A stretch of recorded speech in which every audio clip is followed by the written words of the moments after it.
নমস্কার, আমি মিতা বলছি।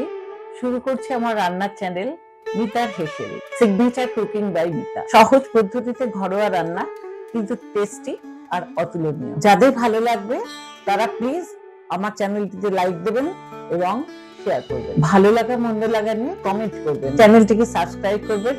এতে নতুন রান্না খুব সহজেই আপনার কাছে পৌঁছে যাবে। এবং যদি ফেসবুক থেকে ভিডিওটা দেখছেন তো ফলো করবেন। আজকে স্পেশাল রান্না উচ্ছে চিংড়ি। যে উপকরণগুলো লাগছে, 6খানা উচ্ছে নিয়েছি, একটা আলু নিয়েছি, আধখোলা নারকেল নিয়েছি আর কিছু চিংড়ি মাছ। প্রথমে উচ্ছেগুলোকে আমি কুচি কুচি করে দেব। উচ্ছের বীজগুলোকে ছাড়িয়ে দিতে হবে। কিন্তু দেখো, উচ্ছের মধ্যে এই যে একটা নরম জায়গা আছে, এই নরম জায়গাটা যদি তুমি ফেলে দাও তাহলে কিন্তু উচ্ছেটাকে রসালো লাগবে না, বড্ড বেশি করকরে লাগবে। এই রান্নাটা আমি সর্ষের তেলে করব। এখানে আমি দেব সর্ষে ফোড়ন। দেখো, আমি রাই সর্ষে নিয়েছি। রাই সর্ষের দানাগুলো না একটু ছোট হয়, হ্যাঁ, এগুলো দিলে মুখে বাঁধবে না। এমনি সর্ষের দানা দিলে যেহেতু দানাগুলো বড়, একটু মুখে বাঁধে। প্রথমেই দিয়ে দেবো উচ্ছে।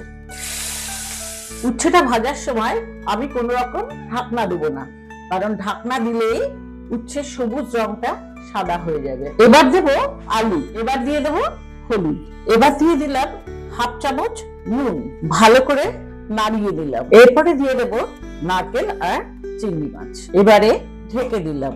গ্যাসটা এবার মাঝারি আঁচে দিয়ে দিলাম। এই রান্নাটা পূর্ব বাংলা আর পশ্চিম বাংলার অনেক জায়গায় বেশ প্রচলিত, কিন্তু রান্নাটা সহজে আমি কোনো চ্যানেল বা কোনো জায়গায় দেখিনি। কিন্তু রান্নাটা এত অপূর্ব টেস্টের হয়। আমার তো মনে হয় বড় বড় রেস্টুরেন্ট বা হোটেল যেখানে লাঞ্চের ব্যবস্থা আছে, সেখানে উচ্ছের একটা পদ হিসাবে এটাকে কিন্তু দিব্যি নিয়ে আসা যায়।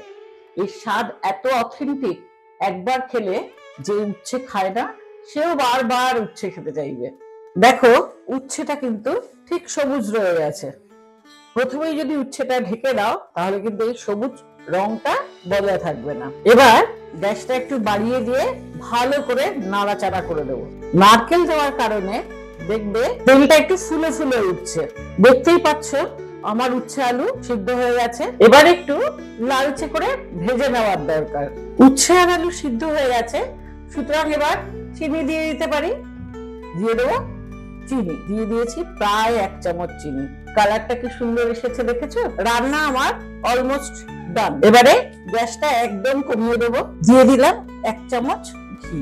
এবারে গ্যাস বন্ধ করে দিলাম। তৈরি হয়ে গেল স্পেশাল রান্না উচ্ছে চিংড়ি। এই পদটা একটু বেশি তেল লাগে, কিন্তু যদি তোমরা কম তেলে রান্না করতে চাও তাহলে উচ্ছে আর আলুটা আলাদা আলাদা করে একটুখানি ভাপিয়ে দেবে।